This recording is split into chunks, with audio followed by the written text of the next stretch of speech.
lo dijo en la primera hora. Muy bien, 8:06 en la mañana. Hay novedades en el ámbito del combate a la inseguridad, en lo positivo y en lo negativo.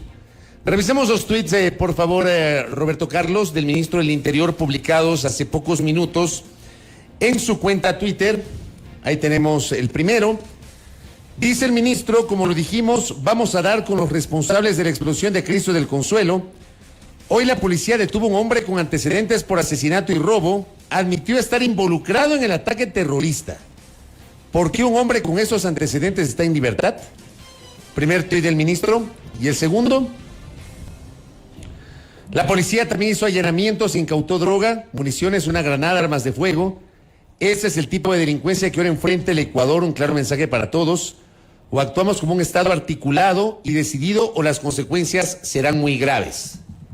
Esto es lo que ha publicado, gracias Roberto Carlos, ha publicado el ministro del Interior sobre una acción de la Policía Nacional.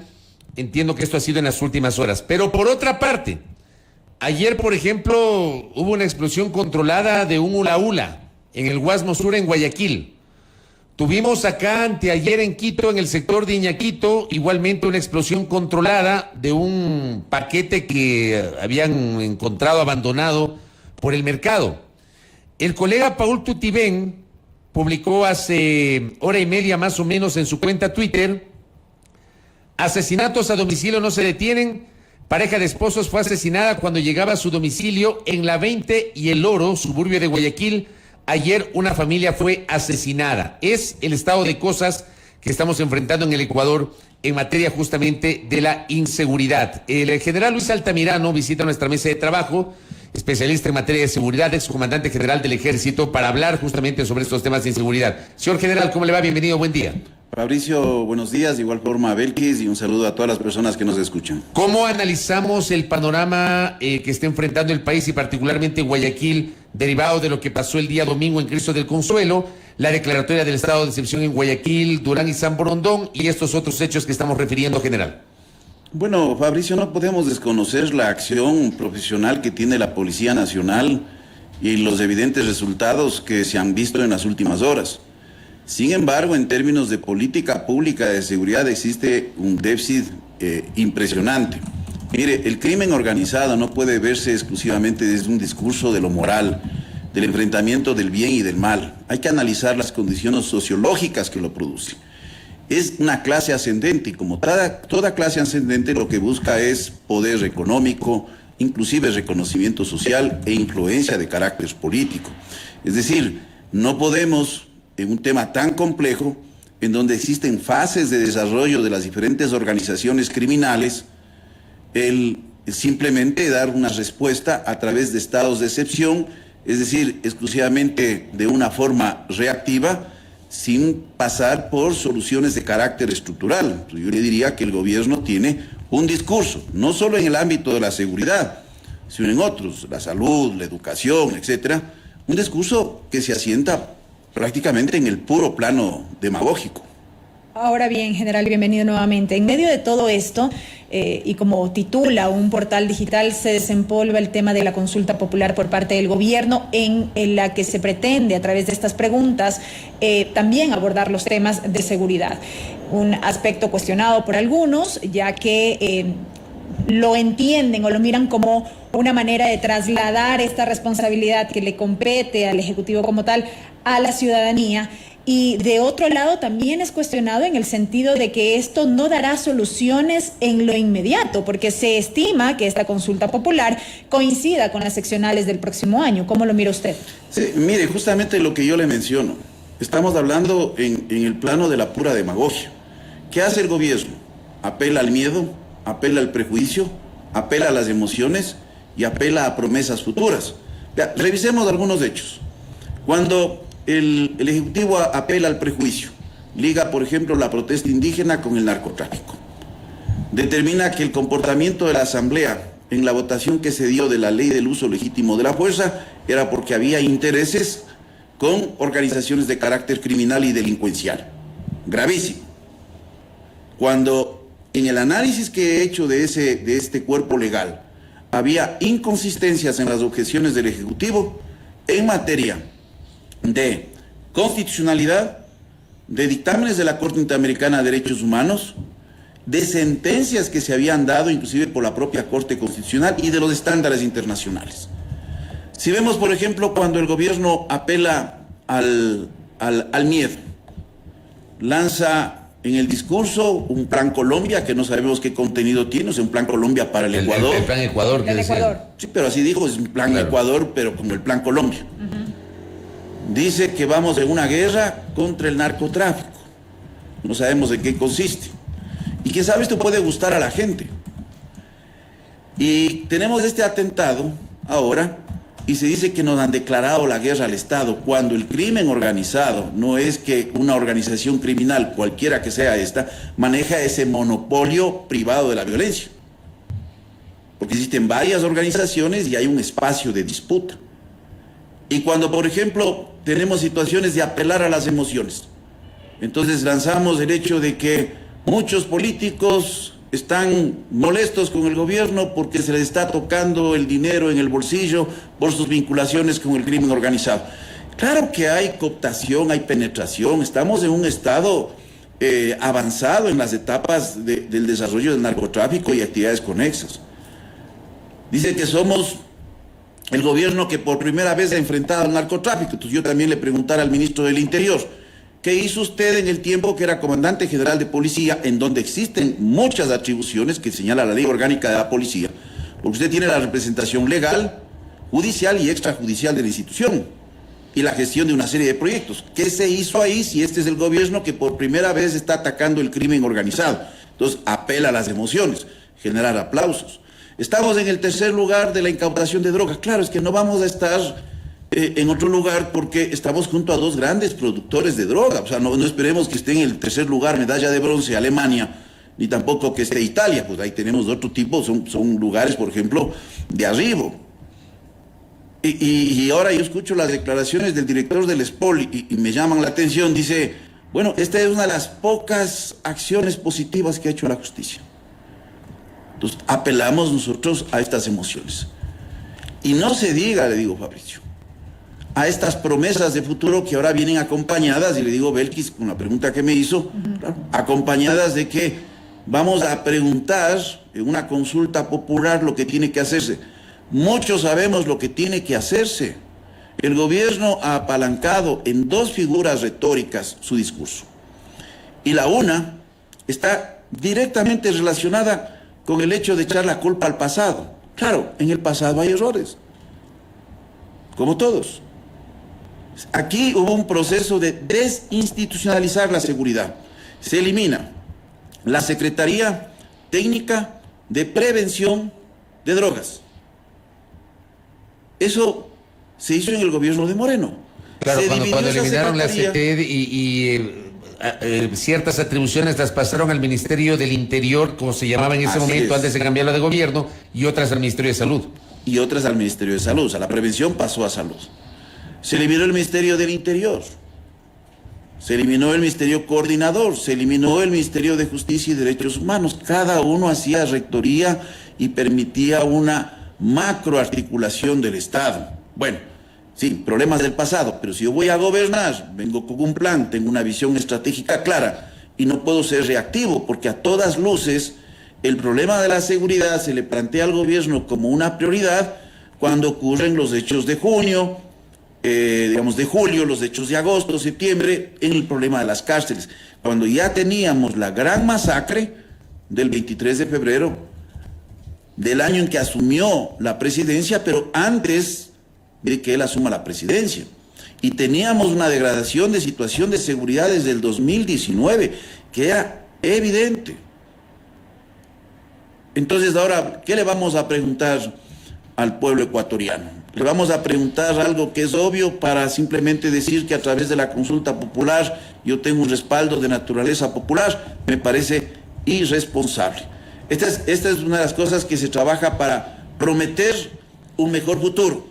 Articule la política pública, señor presidente, porque no hay una articulación real. Mire, destruir es fácil, Fabricio y Belkis.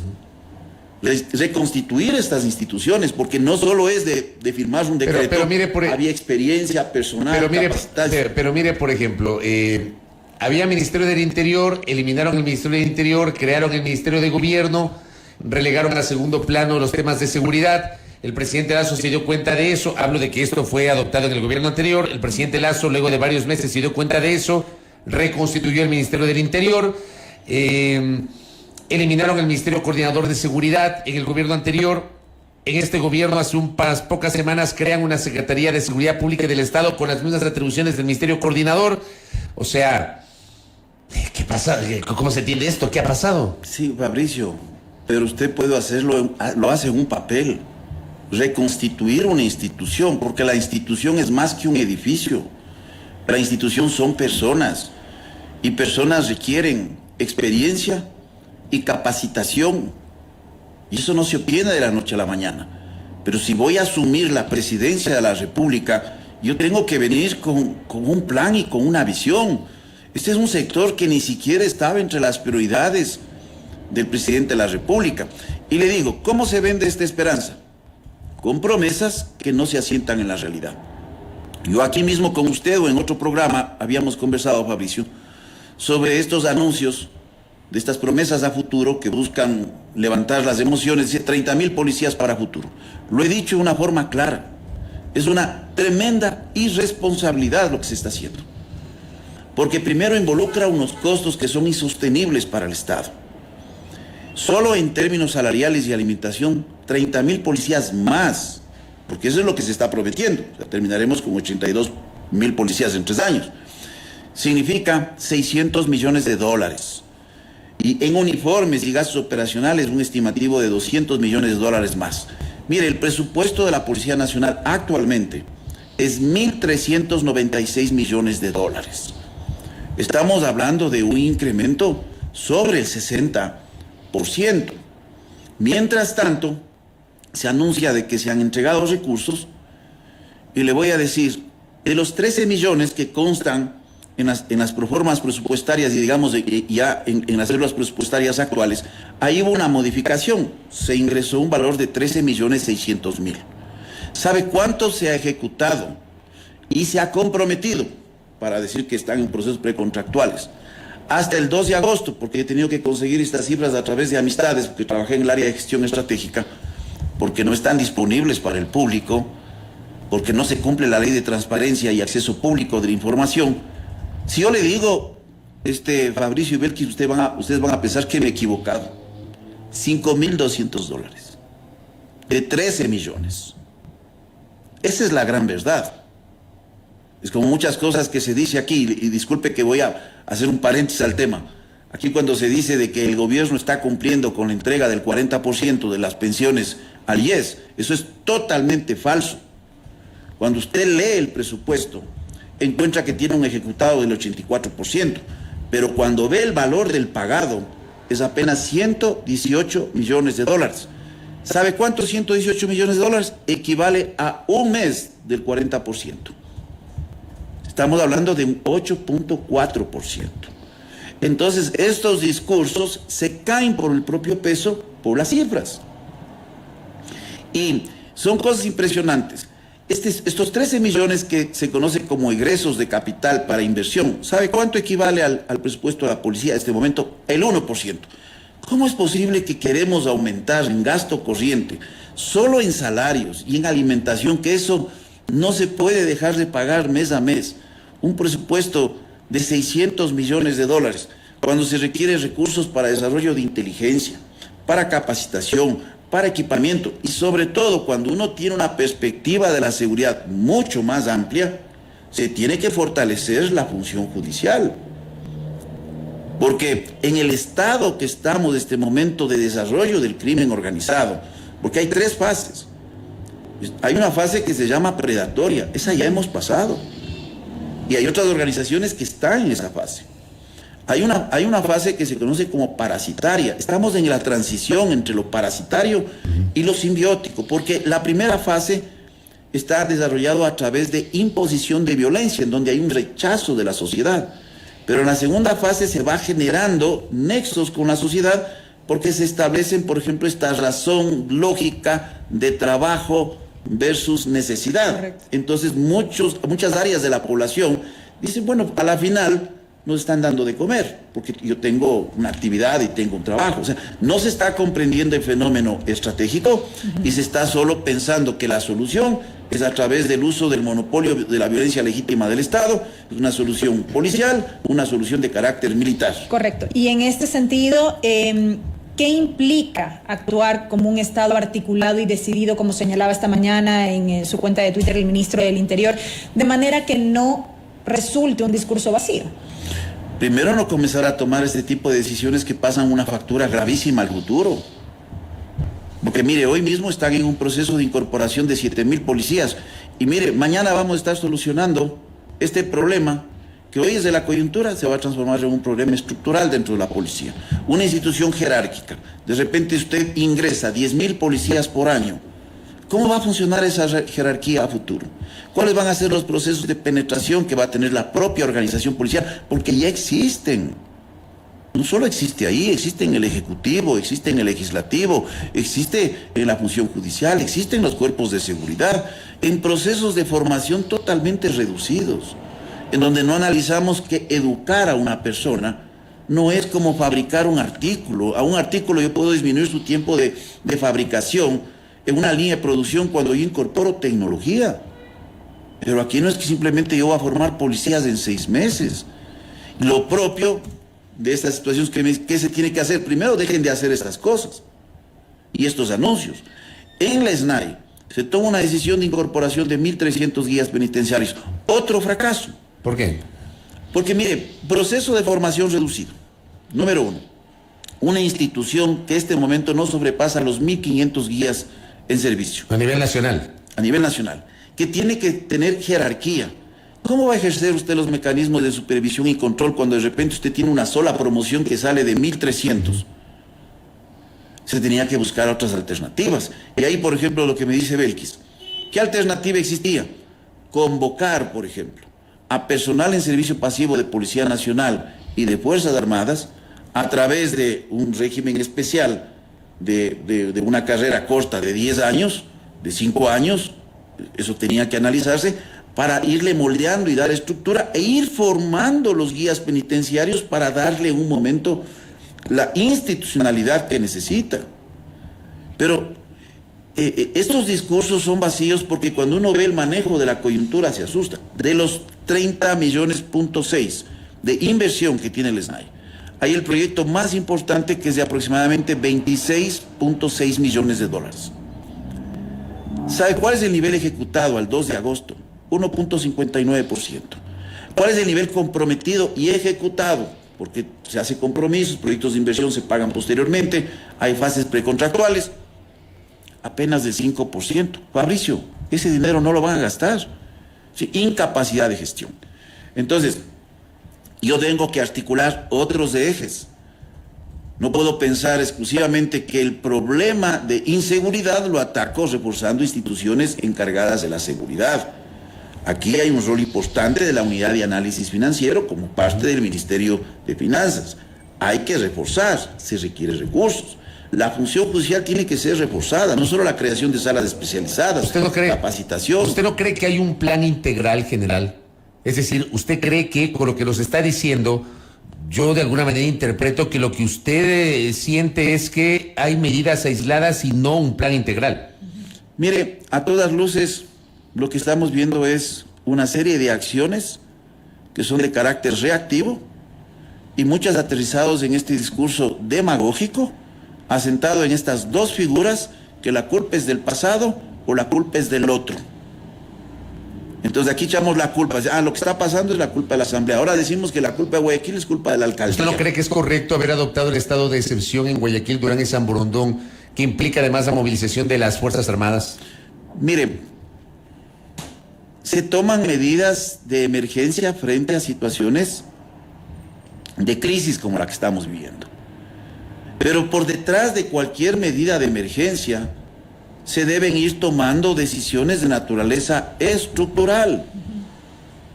Entonces a mí me parece una irresponsabilidad que un gobierno llegue sin un plan y lo peor, sin un equipo, a tomar decisiones en varias áreas. Lo hemos visto en las áreas de salud, de educación, de generación de empleo, de vivienda. Entonces, ¿No hay realmente suficiente a mí... preparación? Pero es lógico que no hay una preparación adecuada, porque esto no es simplemente de juntar personas y decir ahora ya tengo un equipo. Esto es de juntar no solo esa voluntad y comprometimiento, sino que esas personas deben compartir una visión de qué es lo que tiene que hacerse.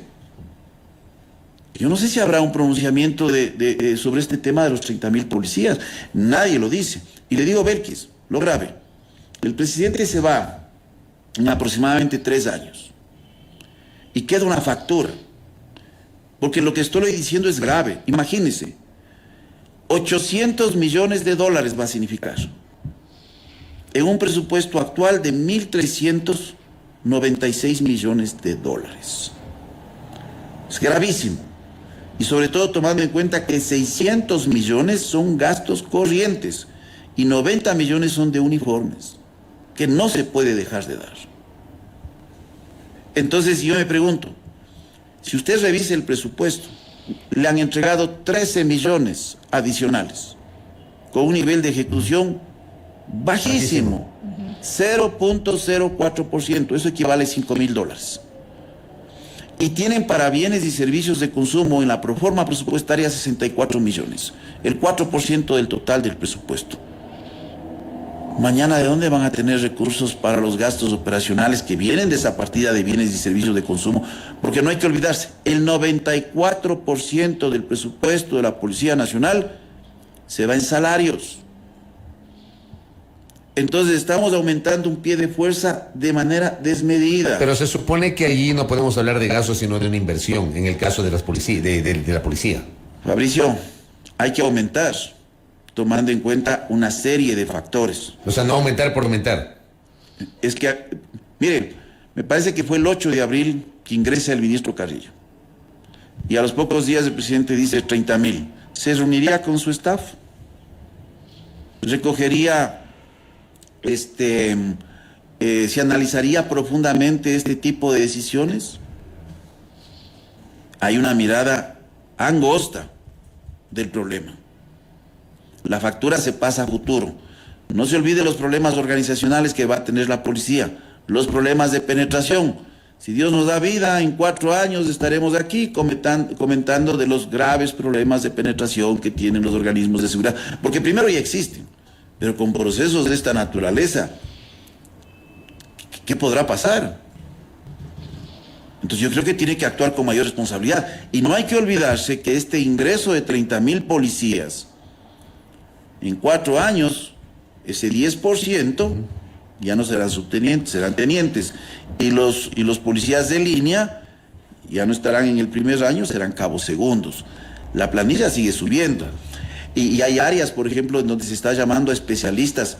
Por favor, llamen a especialistas necesariamente que no tengan que vestir uniforme. Eso lo hacen en las policías de Europa, en Estados Unidos, porque nuestro sistema es costoso, inclusive por prestaciones de carácter social que tienen que darse. General Altamirano, para cerrar, en un minuto en honor al tiempo, porque es una inquietud que me envía Gustavo Jiménez desde Guayaquil, le envío un abrazo.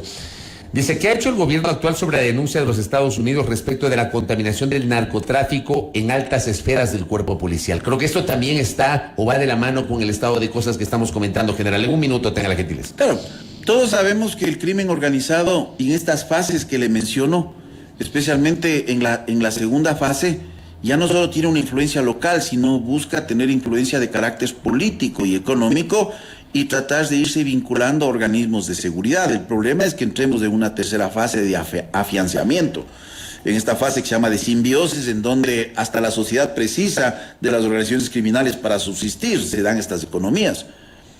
Ahí viene este tipo de penetraciones en donde se hacen mucho más fuertes, y para eso hay que implementar mecanismos de control. Yo he mencionado esto, controles interinstitucionales. Cuando tengamos en el interior de la policía, en el interior de las Fuerzas Armadas, organizaciones no solo de control interno, en donde yo me controlo a mí mismo, como dijo Norberto Bobbio, el problema de la democracia es quién controla a los controladores. Entonces tengo que generar controles interinstitucionales, con presencia de la UAFE, presencia de la Fiscalía, presencia del SRI, presencia de la Policía Judicial, en todas estas organizaciones, especialmente que manejan en forma muy delicada el tema de la seguridad. ¿Por qué se posterga tanto tomar estas decisiones? Hay evidencia que no hay plan. Estamos para llegar al año y medio de gobierno e iniciamos un censo penitenciario que tenía que iniciar el primer día. No tenemos protocolos para intervenir en las cárceles. Y todo lo mediatizamos. Y como le digo, apelamos al miedo, apelamos al temor, apelamos a las emociones y apelamos a lanzar promesas para futuro. Es una visión crítica la que usted hace y que le abona al debate sobre los temas de seguridad. General Altamirano, siempre un gusto recibirle en nuestra cabina. Muy amable. Muchas gracias, Fabricio. Muchas gracias, Belkis. Gracias al general Luis Altamirano, excomandante general del Ejército. Por cierto, acá me escriben, gracias, doctor Lucero. Hay que reconocer que el general Altamirano tuvo una postura de avanzada respecto del proyecto de Código de Seguridad del Estado que hasta ahora no termina de salir de la Asamblea. Moderno que rompía los esquemas tradicionales de concepción de las Fuerzas Armadas. Lamentablemente el alto mando de la época no le ha dado paso y de hecho, vean ustedes, hay un instrumento normativo que no sale de la Asamblea, que es el Código de Seguridad del Estado. Y por cierto, que esa es otra inquietud. En medio de la crisis, yo no me he enterado, no sé si tú, Belkis, sabes algo, pero no se ha convocado al Consejo de Seguridad Pública y del Estado. Esto que se llamaba antes COSENA y que hoy se llama COSEPE. Ya en el pasado, en mi tiempo, cuando era reportero, se llamaba COSENA. Hoy se llama COSEPE. Yo no he escuchado que el COSEPE se active. No hemos tenido referencia. No hemos tenido referencia de aquello. Primera plana. Todas las noticias, todas las voces.